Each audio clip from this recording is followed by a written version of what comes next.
The United States has pulled out of a climate funding deal that was looking to help developing economies, like South Africa, for example, to transition away from coal and onto less polluting sources of energy in their grid.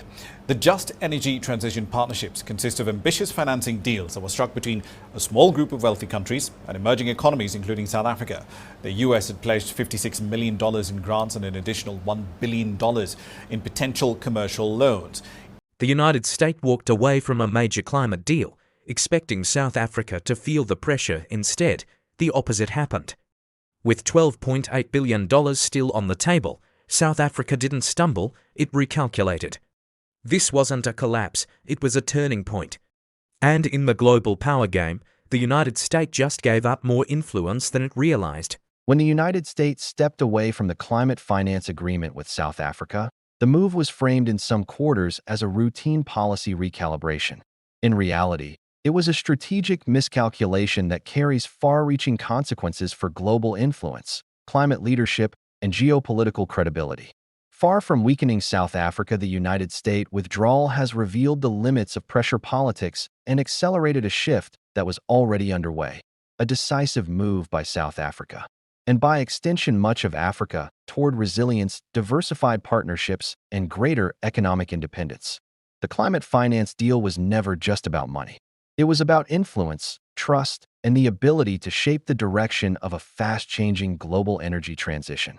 By exiting the agreement, the United States surrendered leverage at a critical moment when emerging economies are reassessing who their reliable partners truly are. Climate diplomacy depends on consistency, and when a major power withdraws from a high-profile commitment, the signal sent to the rest of the world is unmistakable.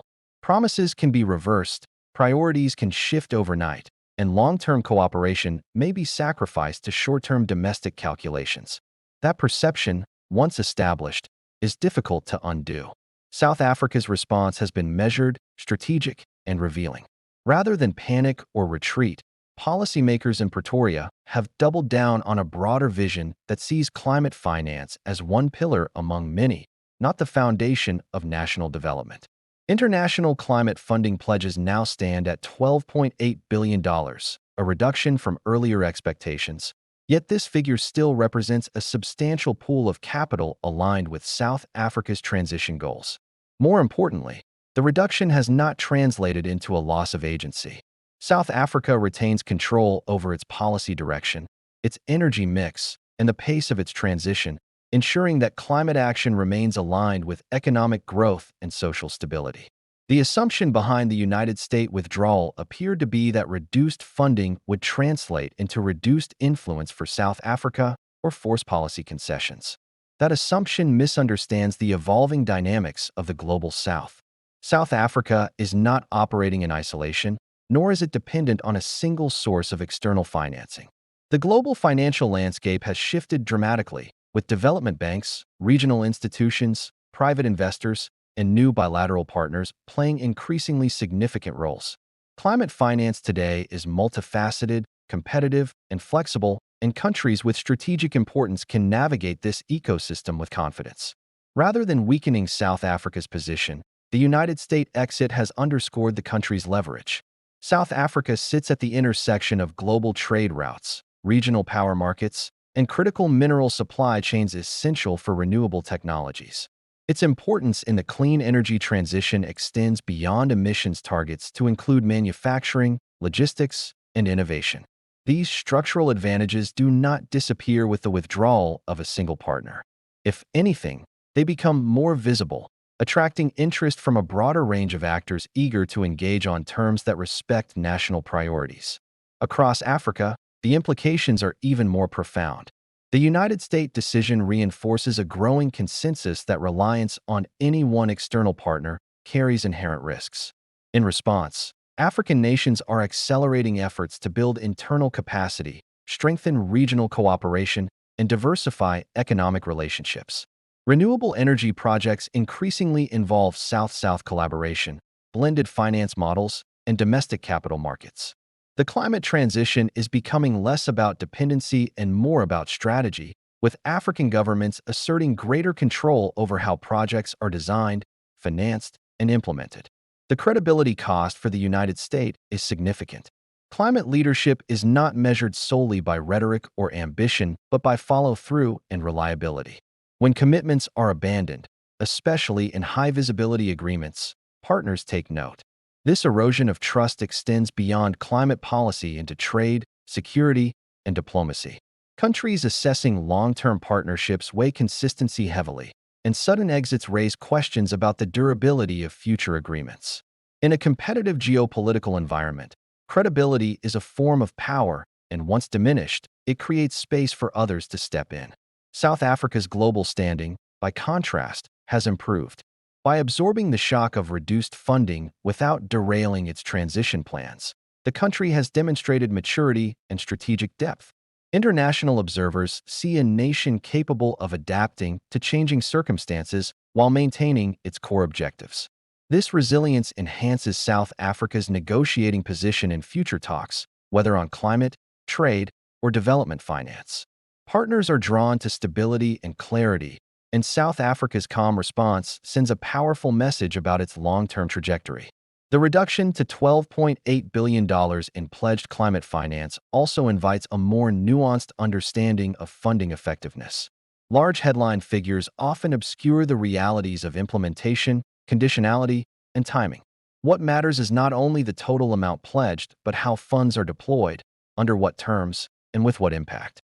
South Africa has increasingly emphasized quality over quantity, prioritizing investments that strengthen grid resilience, support local industries, and create jobs.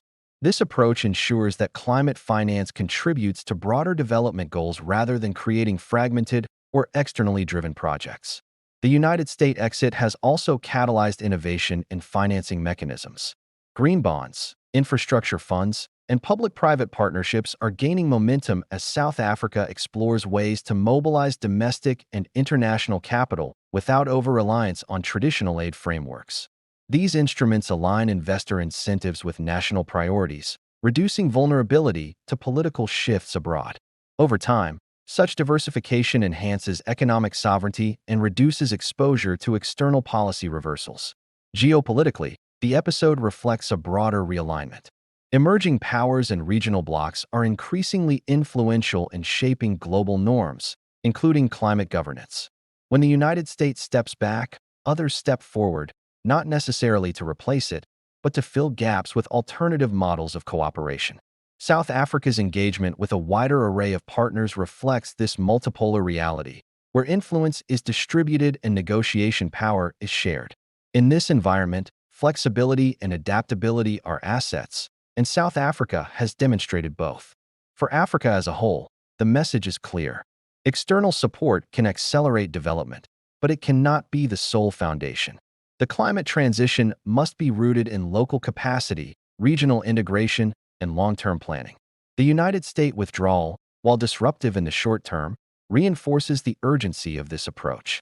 It validates strategies focused on energy diversification, industrial policy, and skills development, ensuring that climate action supports economic transformation rather than constraining it. The United States, meanwhile, faces the challenge of rebuilding trust. Re-entering or reshaping climate engagement will require more than renewed pledges. It will demand consistent policies, transparent commitments, and respect for partner priorities. Until then, its influence risks continuing to erode as countries seek more dependable alliances. In global politics, absence is rarely neutral. It creates openings that others are quick to exploit. South Africa's experience illustrates a broader lesson about power in the modern world. Influence is no longer exercised solely through financial leverage or political pressure. It flows from partnership, predictability, and mutual benefit. By responding to the United States withdrawal with strategic calm rather than confrontation, South Africa has strengthened its hand and enhanced its reputation as a serious, forward-looking actor. As the dust settles, the narrative becomes unmistakable. What was intended as a signal of pressure has instead become a catalyst for independence. What was framed as a setback has evolved into an opportunity to refine strategy and broaden alliances. The United States retreat from the climate deal has diminished its standing at a moment when leadership is urgently needed, while South Africa has demonstrated that adaptation, resilience, and strategic clarity can turn uncertainty into strength. In the final analysis, this episode is not merely about a withdrawn agreement or a revised funding figure. It is about the shifting balance of global influence and the capacity of nations to chart their own paths in an unpredictable world. South Africa has shown that it can absorb shocks, recalibrate partnerships, and continue moving forward with confidence. The United States has shown the cost of retreat. One adapts and advances, the other steps back. South Africa adapts, America retreats.